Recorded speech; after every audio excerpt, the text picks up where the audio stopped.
Hello students. I am Ashish De. I am taking one of your subject, that is digital signal processing. In my earlier video, I have just discussed about discrete time signal, the definition of discrete time signal, and the difference between continuous time signal and discrete time signal, and representation of discrete time signal, and also said about two test input signal. They are unit step signal and unit ramp signal in discrete time domain. Okay, now in this video I want to represent a unit samples sequence or unit impulse function in discrete time domain. Okay, so number 3 is unit impulse or sample sequence.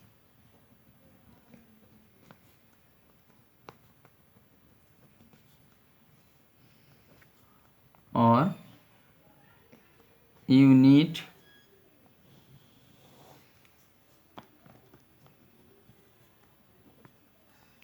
impulse sequence. Okay,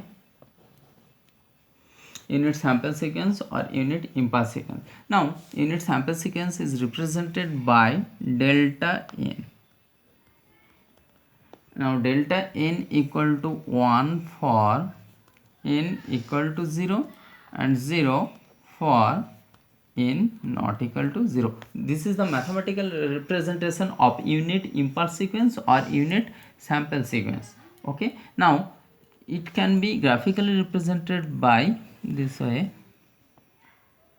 The signal has the value of 1 when n has the value equal to 0, otherwise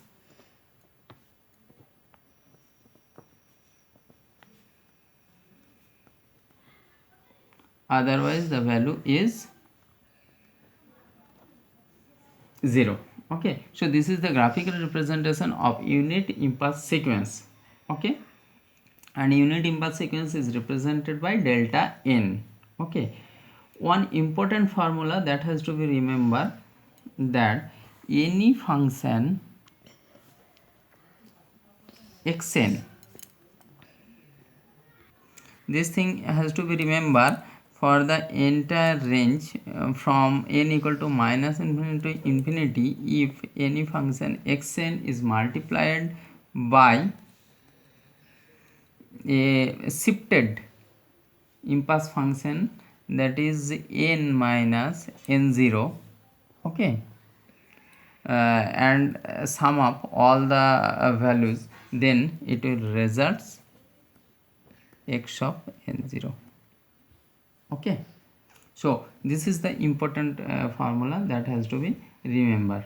Okay, in this case the delayed impulse function is also represented mathematically by like this way: n delta n minus n0 equal to 1 for, in bracket, that is n minus n0 equal to 1 or n equal to n0.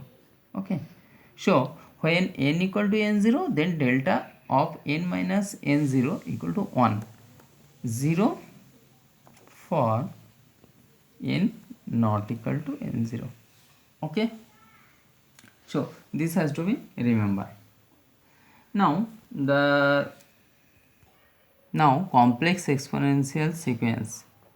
Complex exponential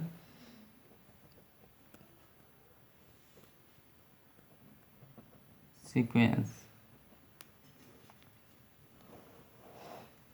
Complex exponential sequence xn can be represented by this way: a to the power n into e to the power j omega n plus theta.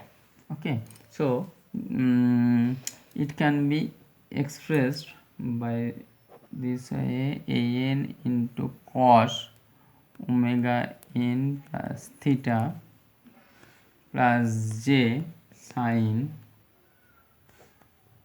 omega n plus theta in this way. Okay.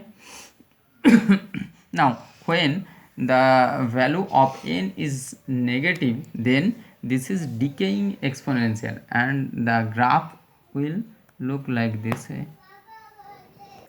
Now complex exponential function is represented graphically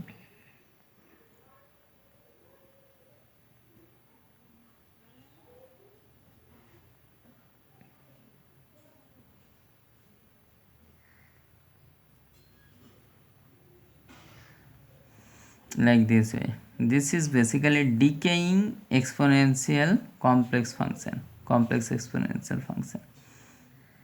Okay, and this is represented by graphically in this way.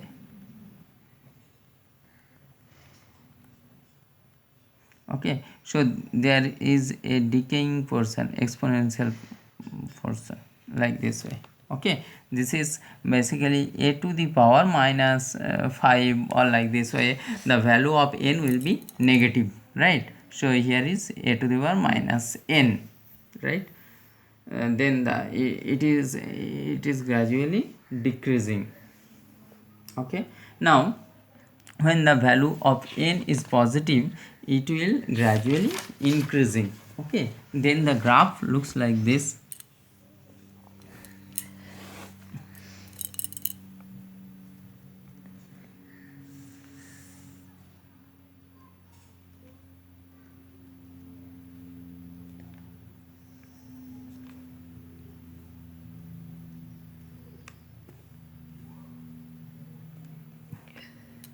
Okay, so it gradually increases here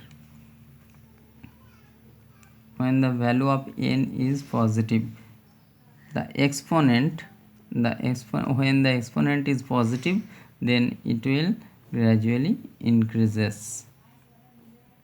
The graph will gradually increases. This is for a to the power n into e to the power j omega n plus theta, and this is sinusoidal function. So any exponential function is consisting of cosine function and sine function. Okay, here is written that exponential function consists of cosine function and sine function. Okay, so from these two video, what we learn about discrete time signal, definition of discrete time signal, comparison between continuous time signal and discrete time signal. There are various kinds of representation of discrete time signal, and there are graphical representation, also sequential representation of four test input signal. They are unit step signal, unit ramp signal, unit sample sequence, and complex exponential sequence. Okay,